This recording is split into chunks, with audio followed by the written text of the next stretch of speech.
Have you ever been reading the Old Testament and thought, why is this here? How is this even relevant for people today? You're not alone. It's very common to struggle with the Old Testament. Even when we understand what a passage is saying, we can still scratch our heads about why it matters or what application it offers us. Paul said, "All Scripture is profitable, that the man of God may be complete, equipped for every good work." But sometimes we wonder how certain passages could possibly be profitable or help equip us for good works. Here's a common mistake. We often read passages in isolation, as if they exist in a vacuum. Sometimes we'll just open to a random section and start reading. This problem is made even worse by chapter and verse divisions. They make it seem natural to open to a chapter and start reading because it appears to be a standalone section. But the chapter and verse divisions were added much later. They weren't part of the original text. Treating passages this way can cause confusion and make it harder to see their value. Around half the Old Testament is narrative, and many of the difficult sections are found within these narratives. If we isolate them from the surrounding story, we miss much of their importance. Let me offer a solution. These challenging passages in the Old Testament exist within a specific book.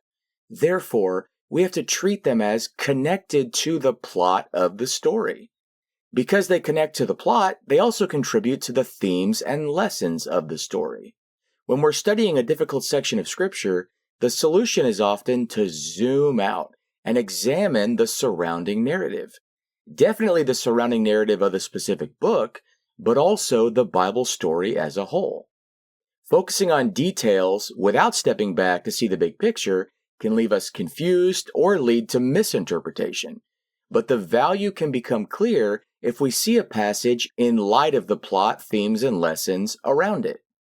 For example, we could just open to the book of Judges and read about Samson.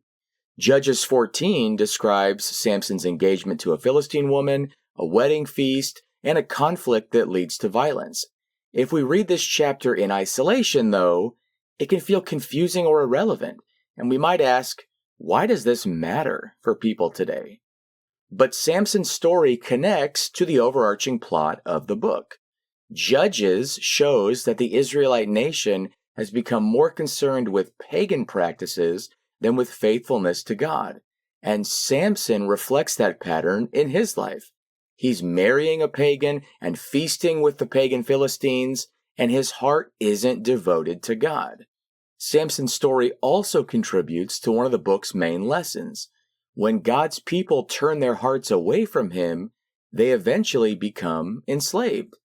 This happened to Israel multiple times throughout the book of Judges, and it eventually happens to Samson as well when he's captured and enslaved by the Philistines. This lesson is also taught throughout the entire Bible. Turning from God leads to being enslaved by sin. Only in turning back to the Lord can people become free. Let's look at another example of difficult passages in the Bible, genealogies. Most of the genealogies are found in the Old Testament. Here are some common misconceptions people have. Genealogies are history just for the sake of history. Genealogies are merely Bible trivia, or they're disconnected from the surrounding story. Genealogies are often treated in these ways. However, the reality is that even genealogies connect to the plot of the surrounding story, and they contribute to the themes and lessons of the story. Let's look at the genealogy in Genesis 5.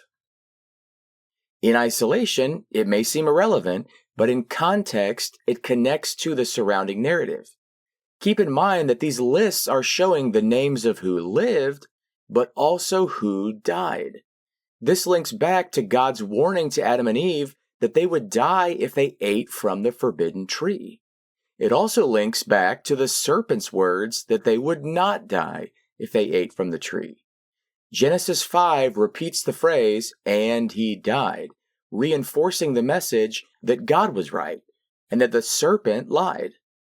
This genealogy also contributes to the themes and lessons in Genesis, specifically that God is trustworthy. He keeps his promises. Genesis is all about God's promises and whether they'll come true. God says he'll defeat the serpent through the offspring of woman, that he'll never flood the earth again, that he would bless the offspring of Abraham, as well as other promises to specific people. Genesis wants us to know that, unlike the serpent, the Lord is honest and trustworthy. The Genesis 5 genealogy shows that people did die, just as God said, meaning he can be trusted. And this is significant because God has made many other promises throughout the Bible. Promises of salvation, resurrection, and a home for God's people, free from all pain and sorrow. Even the genealogy in Genesis 5, which on the surface looks like just a list of names and facts, is telling readers, yes, you can believe that God will keep his word. Zooming out and looking at the context of the story helps us see the significance of passages that may initially seem irrelevant today.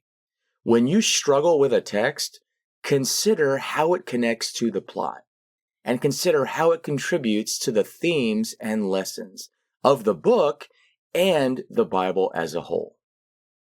If you've enjoyed this video and want to study more, consider taking the full course on Udemy.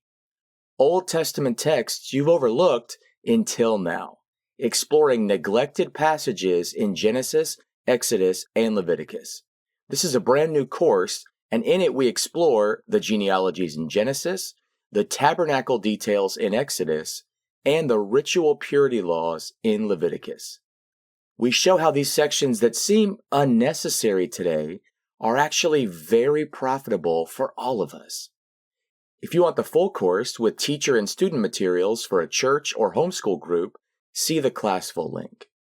This is a new YouTube channel, so like and subscribe if you've enjoyed this video and want us to create more content answering other Bible questions.